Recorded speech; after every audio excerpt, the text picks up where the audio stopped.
Music is the most joyful expression, and to be able to express music to God is the most amazing experience. To feel the Holy Spirit flowing through your veins, playing lead guitar, and looking out to see people who are getting it, it's the most incredible high in the universe.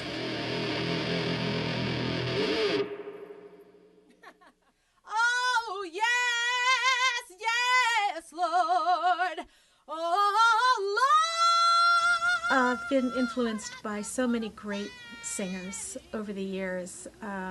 One very special singer is Aretha Franklin. When I was a girl, one of my uncles gave me her album for my birthday, and I was just so on fire and learned every single song. It was just awesome for me years later to be in the studio singing on one of her albums. It was an amazing moment.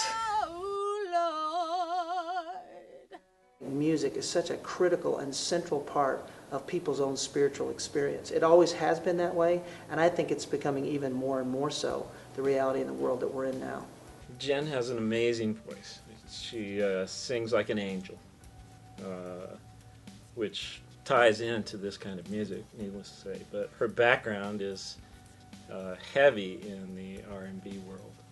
Mary plays bass guitar, drums, keyboards, writes, produces, arranges. She's basically your all-purpose, gorgeous Amazon genius. I wrote this song and it came pouring out of me. I called Jen on my cell phone. I put the phone to the speakers and said, listen to this song. I was driving and I made a U-turn, came down to her house and sang it right then, and the lyrics moved me to tears. It was my coming to Jesus moment. I had a secular show in a big warehouse in a kind of dark neighborhood in San Francisco, and I was getting ready to go play, and I hadn't realized how much I had really changed, that the veil had really been lifted off of my eyes, and what I saw around me that seemed so normal before now had become scary and strange to me, and I felt the peace of Christ was within me, but what I was seeing did not resonate with who I had become, and it was really painful. I had to talk to myself to get through the show, and okay, and I prayed to God to please let me just play this kind of music, because this is what I'm meant to do. There were so many blessings to get this album completed. Incredible. We were planning for this to just be a little demo, and it just started growing and growing, all by God's blessings. We felt so led. Every day was filled with so many little tiny miracles that we would just be screaming at each other, we can't believe this.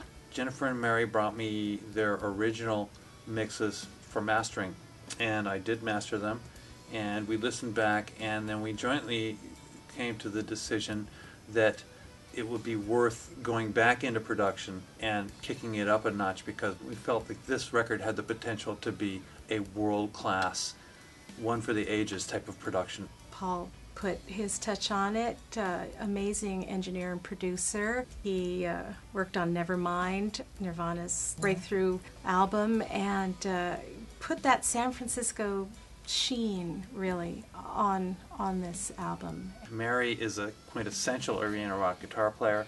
Jennifer is a power singer, so they can carry off the power, but they also have the dynamic range and the delicacy to pull off the folk rock aspect. We just started writing from our hearts, not knowing if we were really fitting into this genre, but definitely we do not water the message down. Mary and Jen came and asked me to review their words for theological content, for biblical authenticity. And believe it or not, pastors very seldom get to be theologians, and that was a great delight for me. In the beginning, it was suggested to us that we might want to tone it down a little bit in case we wanted to cross over, and our big thing is that we have crossed over, and we're on the side where we want to be now. Yeah, we're not crossing anywhere. we're not going back. No.